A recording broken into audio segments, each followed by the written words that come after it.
nakosala kaya moto ezopela se kopela e na CCVH Combat Sauvage, moto ezopela se kopela. Bien-aimés dans le Seigneur, papa, maman, frères et sœurs en Christ, Brazzavillois et Brazzavillois, voici encore un rendez-vous à ne pas manquer. Après la dédicace, l'église CCVH Combat Sauvage organise un grand service de 21 jours de fortes prières et de délivrance du lundi 11 au dimanche 31 mars 2024 de 16h à 19h30. La nuit de 23h à 2h du matin. 6229 Rindolo, quartier Mamboualé, référence arrêt-toi voleur, commune de Telangay, Brazzaville. 21 jours de changement de vie avec comme thème détruire les alliances du sang. Hébreux chapitre 12 verset 4. Orateur Yémé, pasteur Serge Kabamba, l'homme de combat sauvage. Moto Ezopelae. Nous allons lutter jusqu'au sang. Tout doit changer et tout va changer. Notez bien, la prophétie continue. Bouya Ebele, Bouya tout détruire l'alliance du sang, car les enfants participent à la chair et au sang. Moto Ezopela Sekopela. Cordial, bienvenue à tous.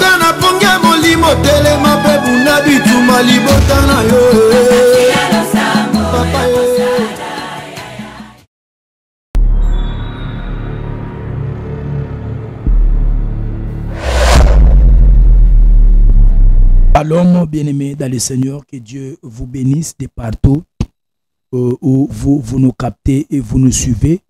Zamba Pambolabino, 229 Rindolo, arrêt 3 voleurs, CAC VH Combat Sauvage. Nabanza Tosto Antamaki Toso Koba, na émission Nabiso, na service Nabiso. Il y a 21 jours, la destruction des alliances du sang. Totalisaki n'habité ni ebele penza les alliances Yamabota pe tokende kotalisa comment makila eko condamner mutu. Totalisaki ke makila eko condamner mutu kaka te po bakota ki bonganga. Non, makila eko condamner mutu te kaka parce que maman na kende ko simba kisi to na bilima. Non, makila ko condamner mutu tout simplement parce que maman to papa a monaki unité à ba parents. To maman to papa a sala ki inceste. Du fait que papa to maman moko kati ya ba parents a sali inceste, azo légué une malédiction na ba descendant na ba nanaye. Soki papa sali inceste, malédiction eza epa ya papa. Papa boti mwana wana zana malédiction. Mwana wana boti mwana na pe zana malédiction. Malédiction wana ekotambola de génération en génération jusqu'à ce que na katia lignée wana mutu moko akoki kotelema pona ko arrêter cette hémorragie. C'est alors que cette malédiction va s'arrêter. Aussi longtemps que na katia famille wana, na lignée wana, na généalogie wana, mutu moko a télémité pour un travail pour arrêter cette malédiction là. La malédiction va être continuelle jusqu'à la 1000e génération.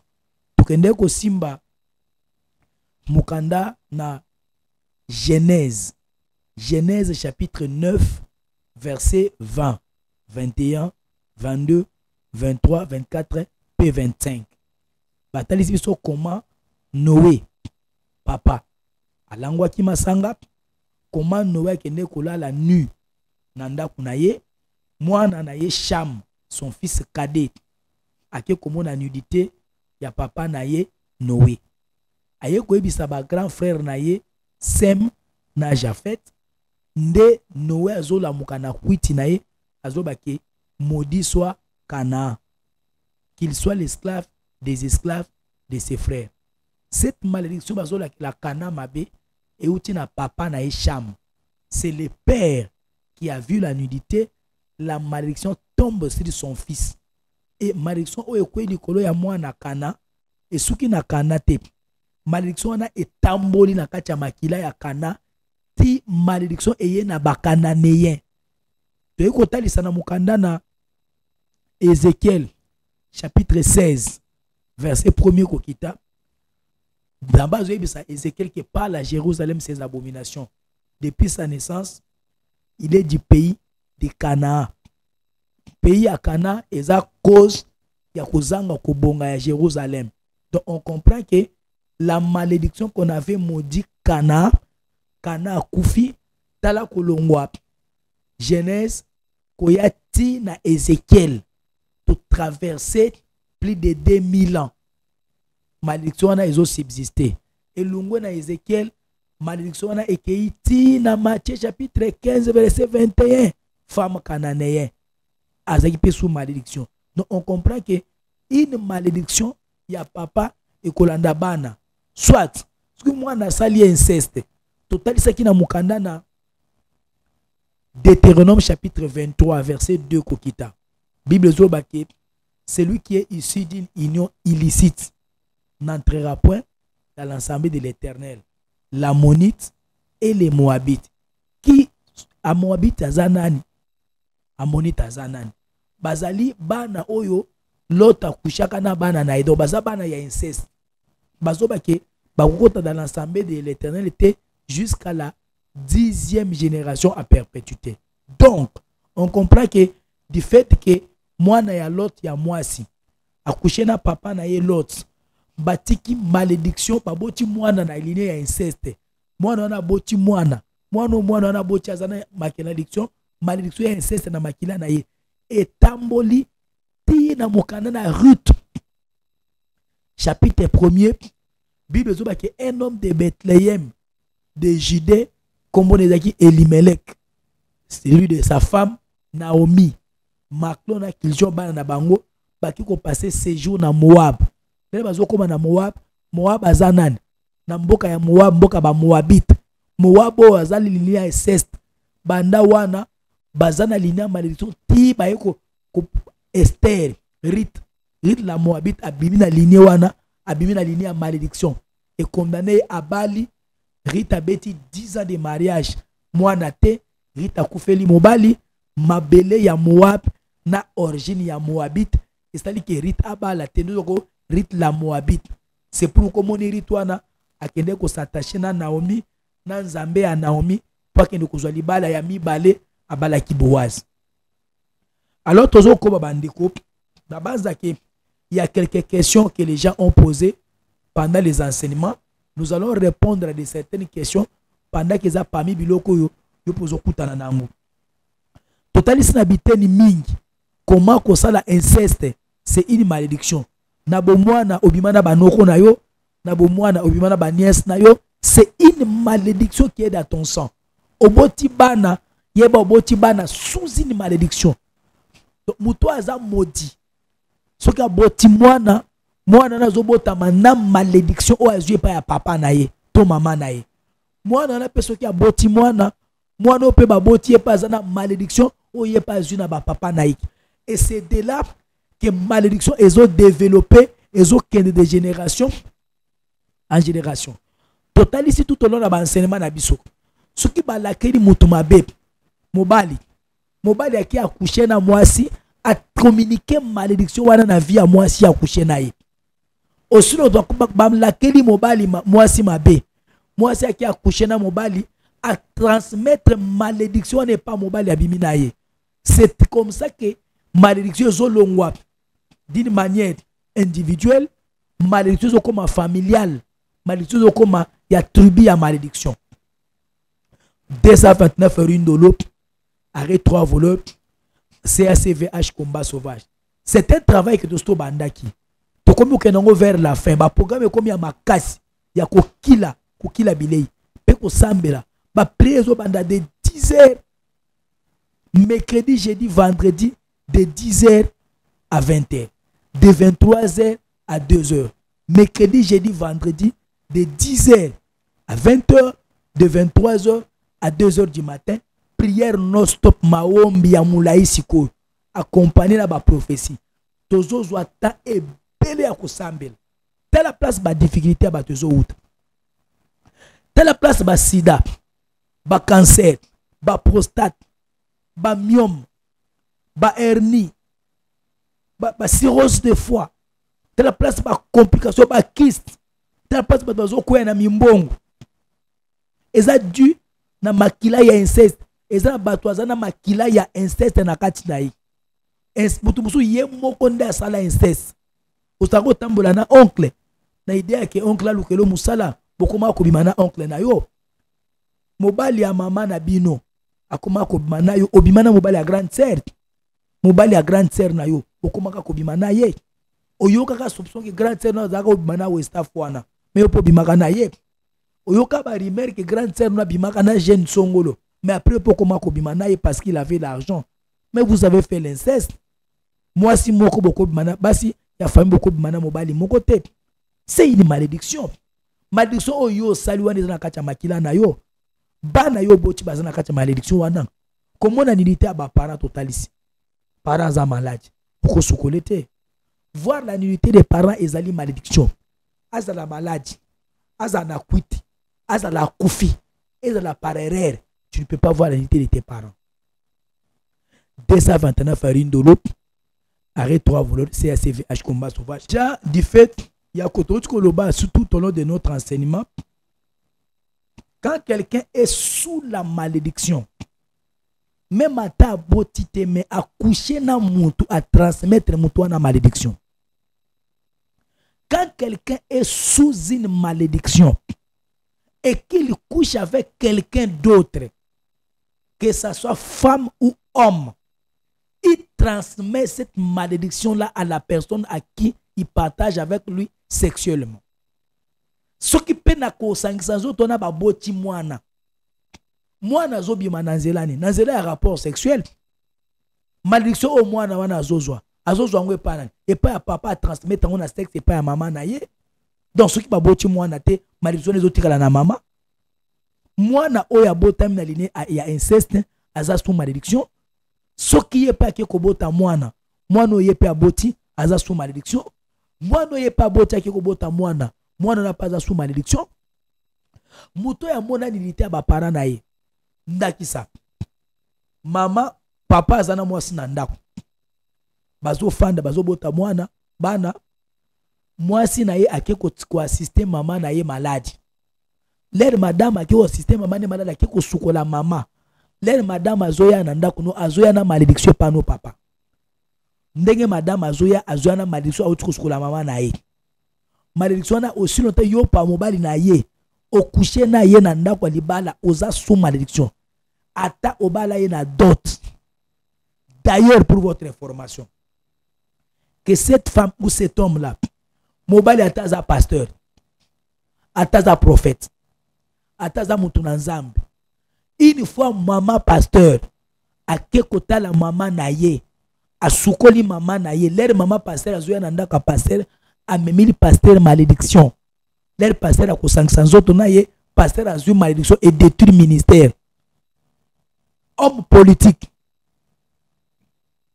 commerçant homme d'affaires militaire mwasi na yo aki kotala mama na ye na mboka to na Brazzaville awo aki kotala mama ne malade mwasi no ya ndako aki asukoli mama na ye ayeli yo militaire malédiction na ndako obandi kokushe na yo kobele hernie okokufa okozoba problème na musala mbogo okauka nde okobela prostate nde ba complication na musala nde ba accident nde o salaire bakangi mama pe papa mobali na yo ake village kotala mama papa na bango azobela ake kotala papa na bango zot na l'hôpital papa bandi ko sala besoin na bilamba lokola mobali na yo nda kendaki kuna na l'hôpital asukoli papa amoni nidité ya papa na bango mobali na yo elio malédiction na ndako okombali azozonga ndako ayena malédiction ne ko banda ko compliquer au mwasi ba règle ko kuma compliqué ko bota avec beaucoup de complications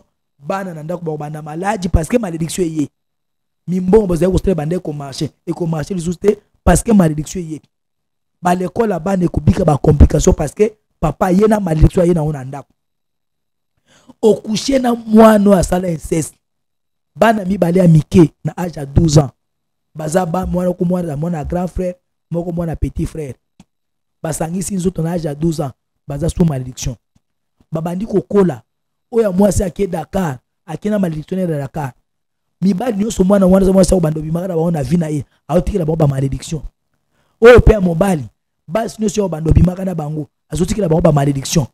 C'est alors que la malédiction se propage au ressentir de mona kabatu azaki na mbongo après un moment azotikela maboko pamba azokoma lokola muto asimbaka mbongo te ezana bato tanda ko sa ba voyage sila ba passeport expira na ba visa a voyage à l'isouté nde bato bakoya na mimbongo ezana bato akoya na mbongo mataka l'isouté asala inceste okushana muto asala inceste oza maudit okushena muto amona nilité ba para oza maudit okushena muto amona nilité ba para na ye oza maudit obandi ko kushena mwasi oya bimana mwasi bobali ya grande sœur na ye azana inceste yo na muto kushena ye oza maudit. C'est alors que la malédiction se propage. Dans la tina musala nzamba pesi biso. Ba retraite ya makasi bandi déjà. Ba prière ya makasi. Lundi, mardi, mercredi, jeudi, vendredi, prière des ana pourquoi. Mais là tout comme mercredi programme spécial les obanda ya maombi siko. Mercredi, jeudi, vendredi de 10h à 20h. Prière non-stop. De 23h à 2h du matin. Prière non-stop. Boba kendaki misala, bazo kuta na prière. Boba kendaki l'école, ba kuta na prière. Boba kendaki kolambela bana, bazo kuta na prière. 3 jours tozo lia tête tozo mela kaka. Lundi, mardi to lié. Mercredi, jeudi, vendredi ko lia ezate tozo mela kaka, ko mela 3 jours. Liboso na nzambe. Nous devons lutter. Une malédiction et s'arrête kaka sauf ce qui génération moko etelemi pour arrêter l'hémorragie. C'est alors que la malédiction peut s'arrêter. Ce qui génération moko etelemi te pour arrêter malédiction et qu'on continue de génération en génération. Il y a bakananéen et tina Matthieu 15. Il y a bakananéen yangwana Palestine. Bazo combattre ba na Israël parce qu'ils sont sous malédiction ba la kaka mboka na bango ba couper sango ba na Israël. Cette malédiction là, ça dit combien de mille ans, combien de siècles on peut compter depuis Genèse 9 till jusqu'à nos jours. Malédiction était malédiction et s'arrête à kaka. Ce que génération moko telemi pe na ba prière. Balingami. Biso le to ça la confusion biso ba chrétien lelo. Permettez-moi. Donc ne ressemble la place yo lingi. Donc ressemble la place oyo moni eza facile. Mais tout que nous ressemble la place Kanayo ezate. L'église est à l'hôpital. Église est à l'hôpital. Bakenda dans n'importe quel hôpital té. Bakenda dans l'hôpital au service ya Kanayo ezate. L'hôpital au maternité ezate au robota wapi. L'hôpital au dentiste azate. Yona maladie ya mino robota wapi. L'hôpital au ophtalmologue azate. Yona maladie ya miso robota wapi. Ozo solution wapi. Ndenge moko na église. Tomo ke l'église na ba sentiment. Tout le monde l'église n'a fanatisme. Oh, biso zaka ya communauté telle. Tout le monde lisu Yesu na ba église, c'est ça le problème. Tout le monde lisu Yesu tête. Quand na yo nécessité ba prière à makasi. C'est pourquoi ba bazo vendre en église longtemps. Mais ça na sini mon côté. Oyo tel c'est kandi meli nzambe. Okoki kozana étoile. Ozana na étoile. Mais si makila ya inceste et continue na kati na yo, ezalo la virus, c'est fini. Et qu'on a détruit à petit feu. Débat césarienne. Tout le canons n'anga ba régie.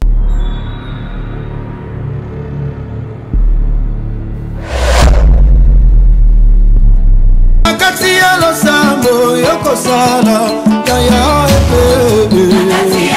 moto ezopela se kopela ye na CCVH combat sauvage moto ezopela se kopela Gouloumé dans le Seigneur papa maman frères et sœurs en Christ Brazzavillois et Brazzavillois voici encore un rendez-vous à ne pas manquer. Après la dédicace, l'église CCVH combat sauvage organise un grand service de 21 jours de fortes prières et de délivrance du lundi 11 au dimanche 31 mars 2024 de 16h à 19h30, la nuit de 23h à 2h du matin. 6 229 Rindolo, quartier Mamoualé, référence arrêt-toi voleur, commune de Telangay, Brazzaville. 21 jours de changement de vie avec comme thème détruire les alliances du sang. Hébreux chapitre 12 verset 4. Orateur Yémé, pasteur Serge Kabamba, l'homme de combat sauvage. Moto Ezopelae. Nous allons lutter jusqu'au sang. Tout doit changer et tout va changer. Notez bien, la prophétie continue. Bouya et Belé, Bouya tout détruire l'alliance du sang, car les enfants participent à la chair et au sang. Moto Ezopela Sekopela. Cordial, bienvenue à tous.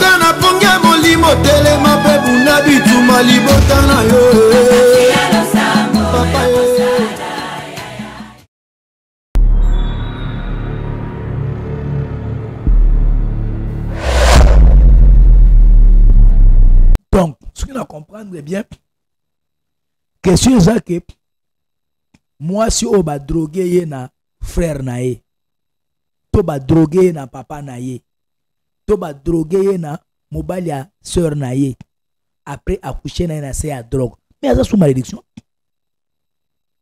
Ça sous malédiction. Ça sous malédiction. Au moni au kikofuta la fongo li rideau, au kuti papa nu. Ala la ki na position mabe to mama. Mama la ki na position mabe, au moni nu.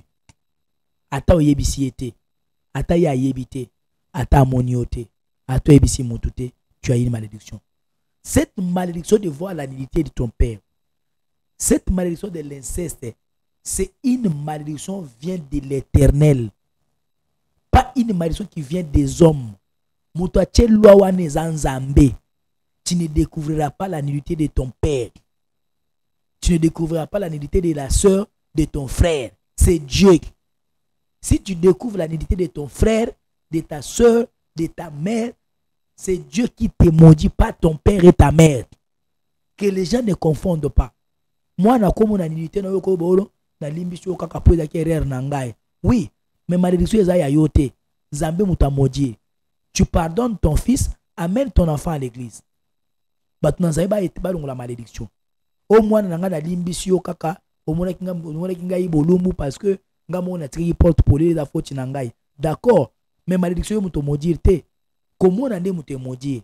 Il faut même na nzambe bakangola mwana ba droga yo na mama leki na papa leki tayo papa leki a droga yo oncle bukendaka na fête ameliso masangola na sa kuitwana akuche na yo, tu es maudit, tu es sous malédiction. Que tu saches ou non, c'est l'acte islamique attend c'est inconscience, tu es maudit. Parlons de nudité des parents. Au moins nudité à papa la bino pendant sa mort, tu es maudit. Oko sukole bembe. Bana bako sukole bembe mama na bangote. Bana bako mona nde ba sukole bembe mama na bangote. Mwana oko mona nde ba sukole bembe akoko na yote. Boko sala tena matanga. Lelo bazoko lo bise bembe papa, ba bengi bino bana mibali. Bono otande ba sukola papa na bino. Ba loki bino. Bomoni mutakala e bembe boza modi. Ba loki bino. Ba papa wana ba kosa bino ba loki bino. Bana basi bazozwa bino bazo mise bembe a mama bazo bino boko to botande boko no kotande ba sukola mama na bino na la mort o bazo ambome mama bazo ko ambome mama bino boko pesa mbo ba ambome boko tala bino bazo boko pesa botala baloki bino mama de kina za mama no komona ndité na yete no ko na za mama no komona ndité na yete même dans la morgue o komona te. Tu découvres la nudité de ton père même pendant sa mort. Tu es maudit. Oboti mwana na pas maudit. Outi kosokola ebembe a papa. Oza mobali. Le ozwana ndako libala ukushina madame na yo olokiye. Otikile malédiction. Outi kosokola ebembe a mama. Oye na ndaka mbali na yo ukushina mbali na yo. Otikile mbali malédiction. Mobali akukuta ba difficulté financière. Mobali akubana kobela. O akuyaki na moto. Asalaki accident. Bakuna ba crédité ye. O ba leva kiye. Bapotulaki mbongo. Quand tu es bloqué, et ça malédiction, yo ou te ko sukole be maman na bin. Ou coucher na papa tri papa malédiction. O tri mbalo malédiction ka usi ndako. Nde bandako eza ko kauka. Nde mibali bazoka ka mibali bazokufa hernie. Bazokufa prostate. Malédiction bas na ba bazoke no kozwa na libota bazotikela bango. 229 Rindolo. Arrêt 3 voleurs CAC. VH combat sauvage. Les goudrons qui mènent à Ngamakoso. 06 855 25 27. 06 855 25 27. Les goudrons qui mènent à Ngamakoso Rindolo. L'hôpital à Talanga est référence à mener pour la Bazota, Mikalu, Bazota plutôt, Mungali, Bazota Poto, Total, Plateau, Bifriti, Bazota Ville, CSF, référence à mon l'hôpital à Talanga, Zoa Biso Ezo Kenenga Makoso. Le bobo qui s'en a arrêt 3 voleurs na Rindolo, na église combat sauvage CACVH. On va vous déposer. Bazota Kombo Masengo. Masengo so projet domaine. Bozo Mikalu Liberté. Au comme na Mikalu Liberté wana. Ozuba pique-nique ezo kenenga makoso bako depozo ka liboso église bat bazo ta 45 Kintele boyanzela gendarmerie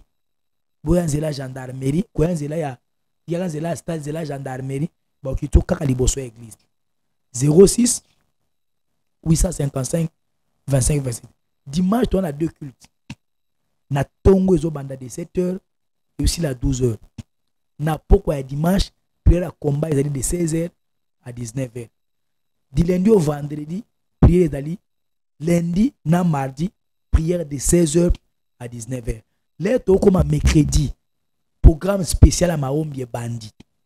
De 10h à 20h. De 23h à 2h du matin. Mercredi, jeudi et vendredi. Bana no ba mona dilité. O sukola na mwana na yo. Mwana 2 ans o sukola na ye. Okota kadushi na bana. Bana ona na za malédiction. Oloki mwana wana. Okota kadushi na mwana. Oloki mwana wana. Ozo pakola mafuta. Bebe alalaki. Alamuki akucho ozo pakola mafuta. Opakola mafuta na chambre. Mwana 2 ans. Alamuki akucho ozo pakola mafuta. Mwana na sous malédiction. Mwana bozola bolali na mwana ya 2 ans na chambre na papa. Bani ko sala makambo na bino ya papa na mama na butu. Mwana alamuki azomona zoyoka. Boloki mwana. Même il y a 2 ans, même il y a une année. Boloki. C'est sous malédiction. Il faut nous créer des délivrances. Même la virginité. Moi, ça comme sa virginité, pas ma parent, tu es sous malédiction. Il n'a pas honoré les parents. Au lieu bon à l'école, tu es sous malédiction. Au cours maman n'a bon à Zan, tu es sous malédiction. Au Ibali pour ta maman qui est couchée dans la mobile, tu es sous malédiction. Ok, au cours si pas parent qui est veillé des prières. Tu es ok matanga, au cours couché dans la mobile, au lieu dans la mobile, tu es sous malédiction. Papa. Parlons de la malédiction motakotomba musapi azate. Yo koza lo sala inceste te. O mona ni dita ba parate. Mais maman na mona ni dita ba parana ye. Azana malédiction atikili ona makila. O koza lo sala inceste te. Papa no abimaka na bakana ni na bumwana na mboka. Azana malédiction na makila na ye. Atikili ngobino. Vous avez la ligne à inceste. Vous avez la ligne, vous êtes sous malédiction. Yo mona makambozo kutana ona vie za normal. Yo kasi bumwana ezoko sayo. Vous jeunesse éco sauté, make-up, na iPhone éco sauté. Vous êtes sous malédiction. Malédiction de la maladie. Éco tuko tamo. Il y a des malédictions aussitôt maudit, aussitôt bik ba effet. Mais il y a aussi des malédictions aussitôt maudit lelo, et bik ba effet na 30 ans. Il y a des malédictions qui attendent seulement la maternité. Il y a la malédiction qui attend seulement les mariages. Il y a la malédiction qui attend seulement les travaux. Il y a la malédiction qui est au bota. Et ils ont 50 ans. Pour ça, la blague dans la malédiction, c'est Moukanda dans Actes des Apôtres, chapitre 17, verset 30. Bible, les hommes étaient Dieu sans tenir compte des temps de l'ignorance. Il appelle tout le monde à la repentance. Aux hommes écoutent un makambo, aux hommes amandé. Il faut le kanzambe. Il faut le kanzambe. Obimana mobile la grande sœur nayo. Il faut le cas de délivrance aux hommes inceste na makila. Oboti mwana na ita wana oboti mwana na sa malédiction. Obimana ba grande sœur na yo, na ba nièce na yo, ba na tante na obimana bango. Papa na bino abali mwasi na yakili bala na mwana mwasi. Yo koma ko bimana mwana wana. Vous êtes sous malédiction.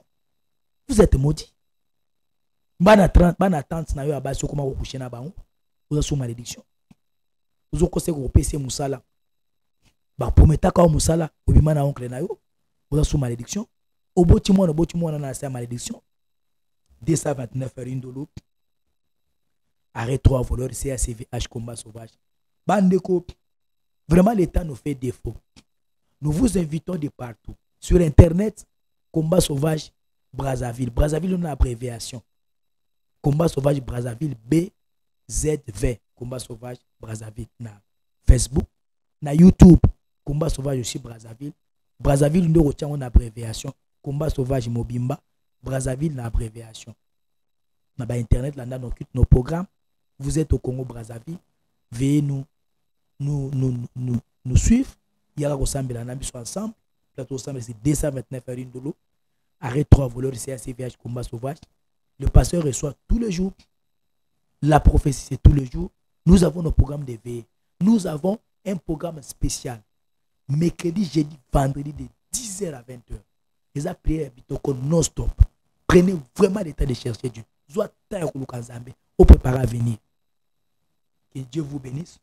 Nous saluons très respectueusement l'homme à la grande fête de Dieu, le pasteur François Motomovoa, l'homme le représentant légal de notre communauté, CACVH. Nous disons un grand merci à Balanignon Soya, Combat Sauvage, depuis Brazzaville, Namikili à Poto, Banassou, Bazan en France, États-Unis, Bazan au Canada, Bazan en Afrique du Sud, Bazan partout, dans Pointe-Noire, partout, Bazan en Chine, Bazan en Russe, na Russie, Zamba Pambola Bango, dans des partout, dans Kinshasa, Brazzaville. Soutenir comme ça tout ça la Zamba Kanissé la bino Babouki Biki va Brazzaville Combat Sauvage à Brazzaville Zamba Kanissé la bino équipe technique il y a Prestonner bana Combat Sauvage Zamba Pambola bino 229 Farine de l'eau arrêt 3 voleurs de CACVH Combat Sauvage. Vous avez besoin de suivi, il y a prière, vous avez besoin d'encadrement dans Makam Nanzambe, vous avez besoin de conseil orientation Makam mariage, vous avez besoin de prière dans bureau, prière dans chantier dans Ndako. Nous sommes bel et bien disponibles. Veuillez nous contacter 06 855 25 et puis 27. Peu importe Mboka Yozali, veuillez se mettre en contact avec nous. Que Dieu vous bénisse. Ciao, à la prochaine. Nous avons nos comptes, nos numéros de téléphone, les anaba compte, le lot mobile monnaie zana poto. Depuis France, mobile monnaie, les autres envoient. Depuis Kinshasa, nous avons notre numéro Orange Money, RTL Money et Zali. Mobile Monnaie Zali, vos offrandes, vos dîmes, vos contributions pour l'œuvre de Dieu. Zamba Pambola, organisez la vie.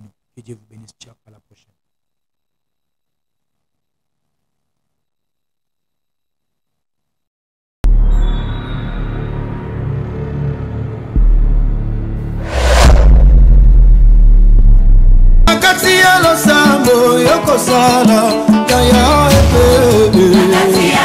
Moto ezopela se kopela e na CCVH Combat Sauvage, moto ezopela se kopela. Bien-aimés dans le Seigneur, papa, maman, frères et sœurs en Christ, Brazzavillois et Brazzavillois, voici encore un rendez-vous à ne pas manquer. Après la dédicace, l'église CCVH Combat Sauvage organise un grand service de 21 jours de fortes prières et de délivrance. Du lundi 11 au dimanche 31 mars 2024, de 16h à 19h30. La nuit de 23h à 2h du matin. 6229 Rindolo, quartier Mamboalé, référence arrêt-toi voleur, commune de Telangaï, Brazzaville. 21 jours de changement de vie avec comme thème détruire les alliances du sang. Hébreux chapitre 12 verset 4. Orateur Yémé, pasteur Serge Kabamba, l'homme de combat sauvage. Moto Ezopelae. Nous allons lutter jusqu'au sang. Tout doit changer et tout va changer. Notez bien, la prophétie continue. Boué Belé, Boué tout détruire l'alliance du sang, car les enfants participent à la chair et au sang. Moto Ezopela Sekopela. Cordial, bienvenue à tous.